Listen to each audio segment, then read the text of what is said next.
વિશ્વ આદિવાસી અધિકાર દિવસ નિમિત્તે ડાંગ જિલ્લામાં પોતાની પડતર માંગને લઈને શેરડીના કામદારોએ વિરોધ નોંધાવ્યો હતો। ડાંગ, વલસાડ, સુરત અને તાપીના શેરડી કામદારોએ કલેક્ટરને આવેદનપત્ર આપી વિરોધ નોંધાવ્યો। દક્ષિણ ગુજરાતમાં આવેલ 14 શુગર ફેક્ટરીમાં શેરડી કાપવા મજૂરી અર્થે 2 લાખ આદિવાસીઓના સ્થળાંતર થાય છે। તમામ મજૂરોને ટન દીઠ 476 રૂપિયા ચૂકવવાની નોટિફિકેશન બહાર પાડ્યા છતાં મજૂરોને માત્ર 375 રૂપિયા વેતન ચૂકવવામાં આવે છે।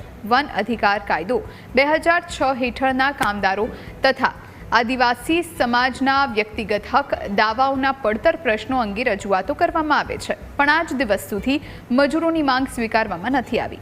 તેથી મજૂર અધિકાર મંચે આગામી દિવસોમાં શુગર ફેક્ટરીની આવનારી સિઝન દરમિયાન કામકાજ બંધ રાખી ઉગ્ર વિરોધની ચીમકી ઉચ્ચારી છે।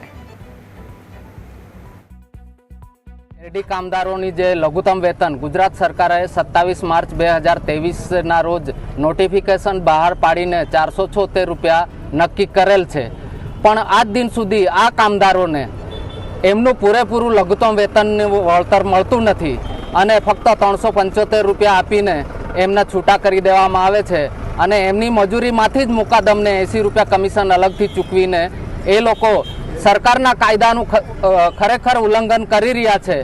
અને અમારું માનવું છે કે આ જે સુગર ફેક્ટરીઓ છે એ સરકારના કાયદાથી ઉપર છે, એ અમારે હવે જોવું રહ્યું। 2006માં કાયદો અમલમાં આવ્યો, 2008માં નિયમો આવ્યા, ત્યાર પછી આજે 17 વર્ષ જેટલો સમય નીકળી ગયો, તેમ છતાં વન અધિકાર કાયદાની અમલવારીની જે સ્થિતિ છે તેમાં ઘણી ગંભીર જે સમસ્યાઓ છે એને ધ્યાનમાં રાખીને અમે આવેદનપત્રો કલેક્ટરશ્રીના 11 વખત આપ્યા છે, પરંતુ આજ દિન સુધી એ આવેદનપત્ર બાબતે અમને કોઈ પ્રત્યુત્તર નથી પાઠવવામાં આવ્યો કે એ સમસ્યાઓ પર કોઈ તંત્ર દ્વારા ધ્યાન દોરવામાં નથી આવ્યું। અને એ જે સમસ્યાઓ છે એ મુખ્યત્વે અહીંની જિલ્લા કક્ષા સમિતિ અને તાલુકા કક્ષા વન અધિકાર સમિતિ જે છે એ ઉકેલી શકે તેમ છે, તેમ છતાં અમારા પ્રશ્નનો નજરઅંદાજ કરીને, કાયદા, નિયમો અને પરિપત્રનો નજરઅંદાજ કરીને આજ દિન સુધી અમારી સમસ્યાનો એમને એમ સરકાર દ્વારા રાખવામાં આવી છે।